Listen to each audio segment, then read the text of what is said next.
berangsur-angsur kondisinya makin membaik dan pasien ketika pulang sudah mulai latihan jalan. Saya Dr. Iwanti Yuliami, spesialis neurologi. Saya bekerja di Rumah Sakit Sentra Medika Cisalak. Ya, baik. Jadi stroke adalah suatu kondisi yang terjadi ketika pasokan darah di otak itu berkurang akibat terjadi penyumbatan atau terjadi pecah pembuluh darah. Ya, tanpa ada pasokan darah, sel-sel otak kita akan mati karena tidak mendapatkan nutrisi yang seharusnya mereka mendapatkan secara terus-menerus. Jadi stroke ini adalah suatu kondisi gawat darurat yang harus ditangani dengan cepat. Karena kita tahu bahwa sel saraf ini ketika tidak ditangani dengan segera akan terjadi kematian sel yang tidak akan bisa pulih seperti sedia kala. Jadi stroke ini bisa kita kenali dari gejalanya. Ada beberapa gejala yang bisa kita lihat dari pasien yang kita curigai terkena stroke.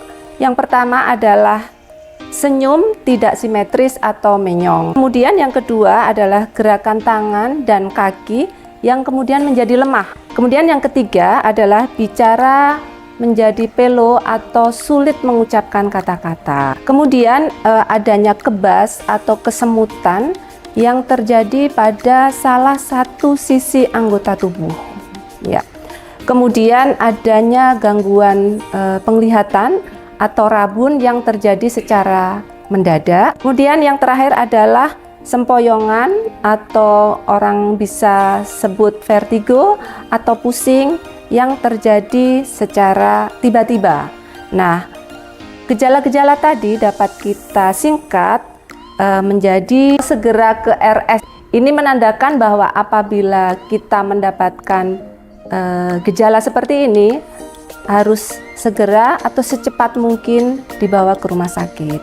Karena penanganan stroke ini pada prinsipnya semakin cepat kita tangani, angka kecacatan yang ditimbulkan akan semakin kita minimalkan.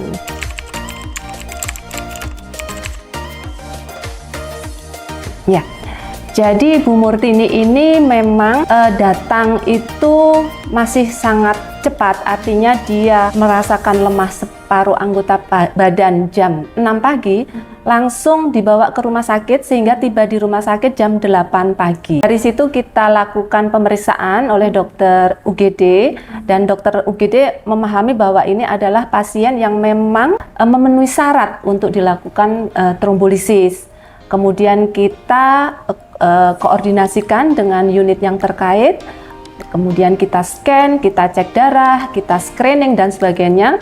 Kemudian kita pastikan bahwa Ibu Murtini ini adalah pasien yang memenuhi syarat untuk dilakukan trombolisis. Kemudian segera kita lakukan trombolisis, yaitu dengan memberikan obat lewat saluran infus. Kemudian kita evaluasi. Setelah 1 jam kita evaluasi bagaimana perkembangan dari kondisi Bu Martini. Memang waktu awal Bu Martini ini sama sekali tidak bisa menggerakkan anggota sisi kiri. Sama sekali tidak bisa. Jadi boleh dikatakan lumpuh total. Kemudian setelah 1 jam kita evaluasi, pemberian obat trombolisis, pasien sudah mulai bisa menggerakkan tangan dan kakinya. Setelah kita rawat selama 5 hari, berangsur-angsur kondisinya makin membaik dan pasien ketika pulang sudah mulai latihan jalan.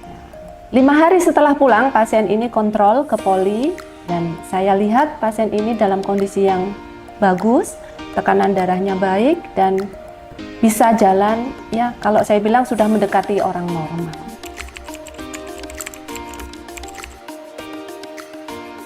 Ya, baik. Jadi trombolisis ini bisa kita berikan ketika stroke ini masih dalam kondisi yang awal sekali, ya. Kurang dari 6 jam kita bisa berikan pengobatan dengan trombolisis, ya. Jadi trombolisis ini adalah suatu cara pengobatan stroke yang sudah diakui dengan cara menyuntikkan suatu obat ke dalam tubuh penderita melalui saluran infus biasa, di mana obat tadi bertujuan untuk membuat penyumbatan yang terjadi itu akan luntur, kemudian aliran darahnya itu akan menjadi lancar kembali. Ada beberapa persyaratan yang memang kita harus penuhi ketika kita mendapatkan atau memberikan terapi trombolisis ini. Nah, ya, salah satunya adalah tadi kurang dari 6 jam. Kemudian usia di atas 18 sampai kurang lebih 70 tahun. Dan beberapa lagi persyaratan yang harus kita penuhi, dan ini akan kita lihat ketika pasien ini datang ke IGD di rumah sakit.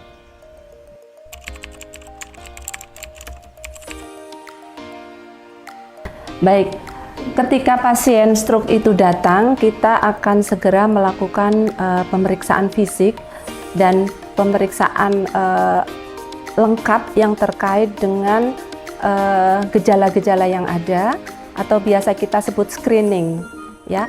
Kemudian dari situ kita bisa menentukan bahwa memang pasien ini adalah kandidat yang akan dilakukan trombolisis. Nah, dari situ kita akan segera mengaktifkan unit yang terkait, ya, seperti laboratorium, kemudian radiologi, kemudian farmasi, untuk segera siap bahwa ini ada pasien yang harus secara cepat mendapatkan obat-obatan trombolisis, ya. Jadi dari situ kita semuanya bergerak bersama-sama supaya kita bisa mendapatkan waktu yang lebih cepat dan singkat dalam memberikan obat trombolisis.